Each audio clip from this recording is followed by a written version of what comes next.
श्री स्वामी समर्थ. दिवसाची सुरुवात महाराजांनी खूप छान करून घेतली. ब्रह्ममुहूर्तावरती उठून दिलं 3 वाजता. त्यानंतर फरची वगैरे स्वच्छ करून उंबरठ्याचं लेपन वगैरे करून घेतलं. त्यानंतर देवपूजेसाठी बसले. 4 वाजता देवपूजेला बसले तर माझी देवपूजा ही 5 वाजेपर्यंत कंप्लीट झाली होती. महाराजांनी अशा प्रकारे देवपूजा करून घेतली. महाराजांचा अभिषेक, रुद्राभिषेक, देवीच्या टाकावरती अभिषेक, हे सर्व अभिषेक झाले. त्यानंतर सर्व काही व्यवस्थित करून देवपूजा करून घेतली. जे काही स्तोत्र मंत्र होते ते स्तोत्र मंत्राचे पठण स्वामींनी करून घेतलं. मी देवपूजा करताना सर्व काही स्तोत्र मंत्र हे करत असते. त्यानंतर महाराजांची आरती करायची होती. स्वामींसाठी एवढे सकाळी काय करावं काहीच कळत नव्हतं. मी प्रसादाला देखील काही आणलं नव्हतं.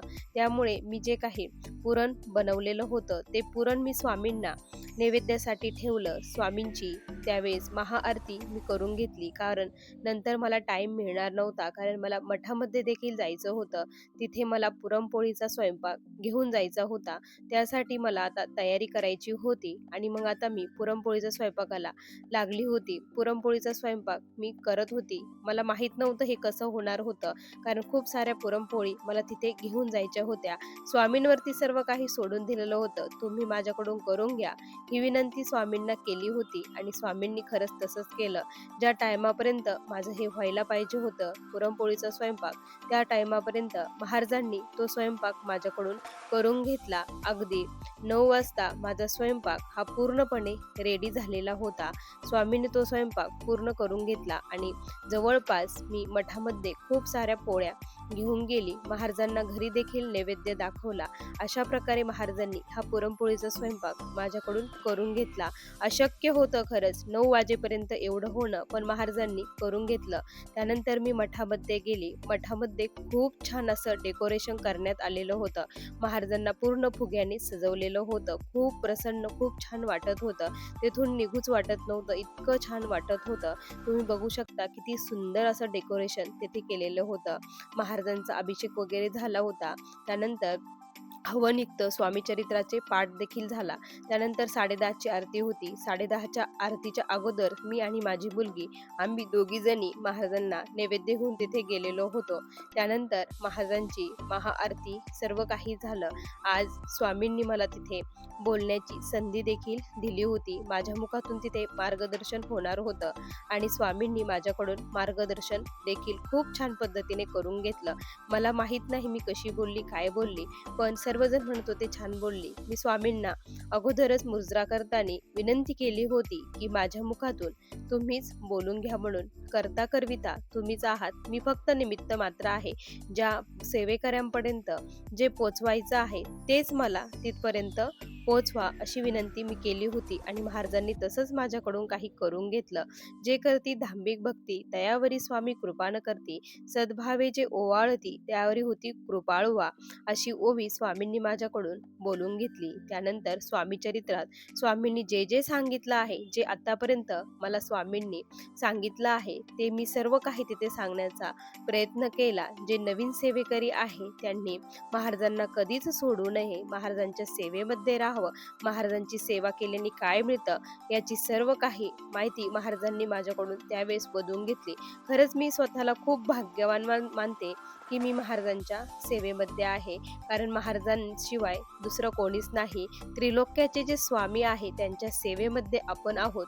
खरंच खूप आपलं भाग्य आहे की आपण या परब्रह्माच्या सेवेमध्ये आहोत. या जगाचे चालक मालक पालक भगवान श्री स्वामी समर्थ महाराज आहे. त्यामुळे महाराजांना लांब कधीच जाऊ नका. महाराजांची खूप अंतःकरणापासून सेवा करा. भावे पत्र पुष्प अर्पिता, समाधान स्वामी ते. स्वामींना तुमचं सोनं नाणं काहीच नको आहे. स्वामींना फक्त तुमचा भाव हा पाहिजे आहे. स्वामींना जर तुमचा अंतःकरणातील भाव हा तुम्ही जर सांगितला तर महाराज नक्की तुमच्या सर्व चांगल्या इच्छा लवकरात लवकर ह्या पूर्ण करणार असतात. अशा प्रकारे मग मी तिथे जे काही मार्गदर्शन होतं ते मार्गदर्शन अर्धा पाऊण तास मार्गदर्शन झालं.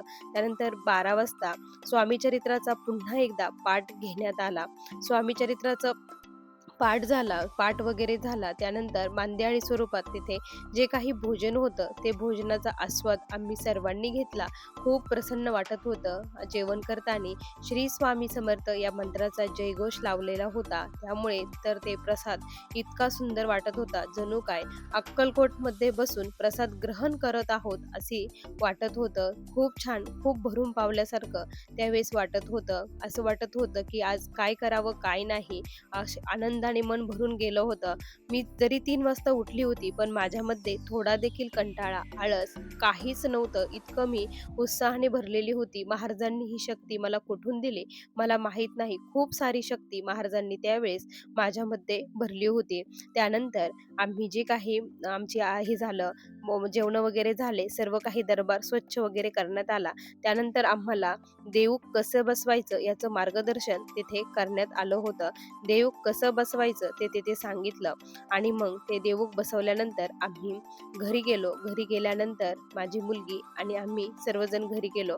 स्वामी चरित्राचे पाठ त्या दिवशी खूप सुंदर वाटत होतं. रात्री असं वाटत होतं, की आता लाईव्ह सेवा होती की नाही. खूप थकल्यासारखं झाले. नंतर झोपही प्रचंड येत होती. पण महाराजांनी ती देखील सेवा करून घेतली.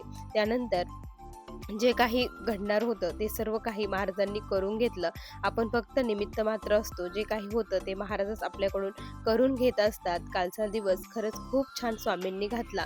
पूर्ण दिवसभर जो काही कार्यक्रम होता, त्या कार्यक्रमामुळे मन एकदम भरून गेल्यासारखं वाटत होतं. प्रत्येकाने खूप छान सेवा काल केल्या आणि महाराजांची अशीच कृपा प्रत्येकावरती राहावं असं मला वाटतं. स्वामींनी प्रत्येक भक्ताच्या सर्व चांगल्या इच्छा लवकरात लवकर पूर्ण करावा हीच स्वामींचरणी प्रार्थना करते आणि कालचा ज्याप्रमाणे स्वामींनी सेवा करून घेतली अशीच सेवा आमच्याकडून निरंतर करून घ्यावी हीच तुमच्या चरणी प्रार्थना. लग्नाच्या वेळेस जे आपण देऊळ बसवतो ते अशा प्रकारे बसवतो. श्री स्वामी समर्थ.